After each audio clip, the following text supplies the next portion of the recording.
Hey there, friends. Thanks for stopping by today. Getting ready to record a spiritual almanac for Wednesday, February 10th. It's a beautiful day here in the rolling hills of central New York, and I hope it's a beautiful day where you are too. We have some pretty interesting little pieces of information for you here today, and some inspirational stuff too. Going to be starting off with a piece from the Sufi mystic Rabia al Basri.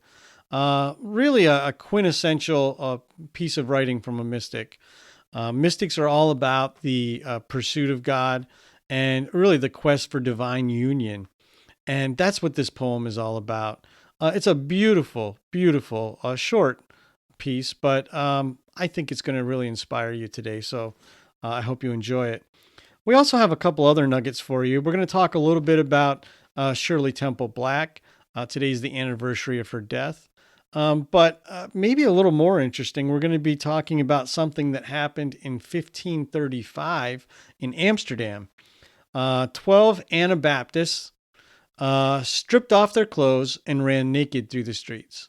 All right, it sounds like, okay, just, some freaky people streaking through the streets, maybe drinking a little bit. I don't know. But it actually was a lot more serious than that. They had a legitimate reason for doing it, and the consequences of their protest really were pretty severe. So I think you're going to want to stick around and listen to that.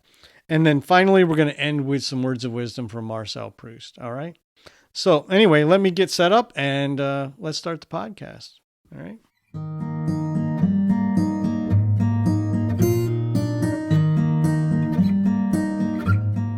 Welcome to a spiritual almanac.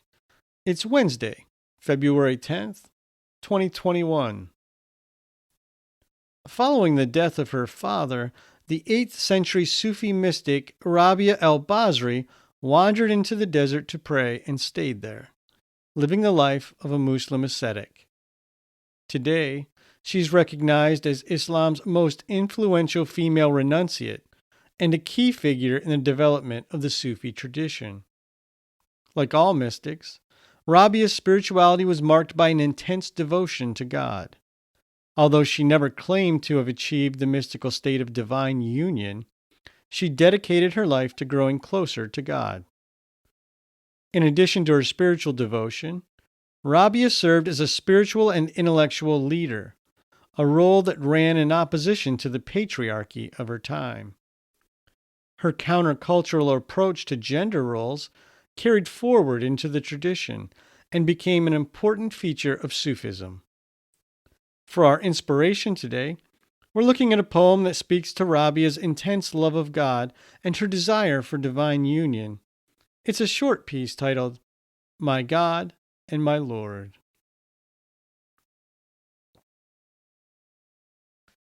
Eyes are at rest. The stars are setting. Hushed are the stirrings of birds in their nests, of monsters in the ocean.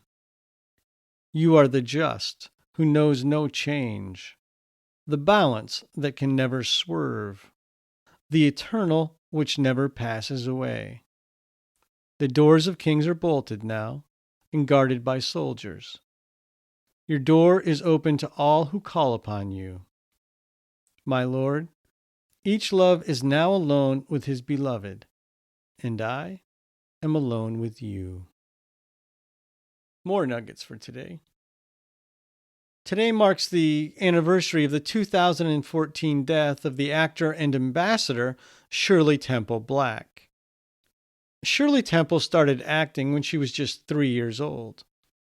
By the age of 5, she was an international sensation, celebrated for her signature curls and dance routines, and she appeared in an amazing 29 films before she was 10 years old.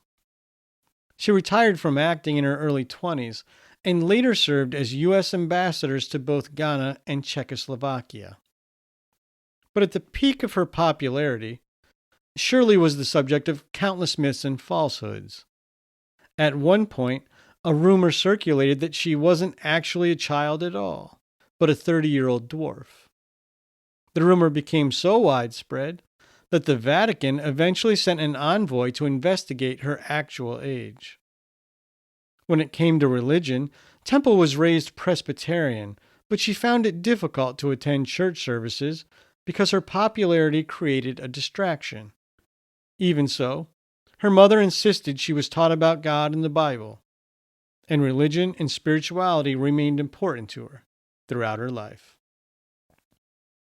And on this day in 1535, more than a dozen Anabaptists ran naked through the streets of Amsterdam. Addressing a group of 7 men and 5 women, the Anabaptist leader Hendrik Snyder prophesied about the coming wrath of God. He then removed his clothes and threw them into the fire. Other members of the group followed his lead and ran naked through the streets shouting, "Woe to you!" and divine wrath. The authorities were not amused, but the Anabaptists refused to wear clothing even when they were escorted to jail based on the idea that they were proclaiming the, quote, naked truth. The naked protest came at a time when religious tensions were running high.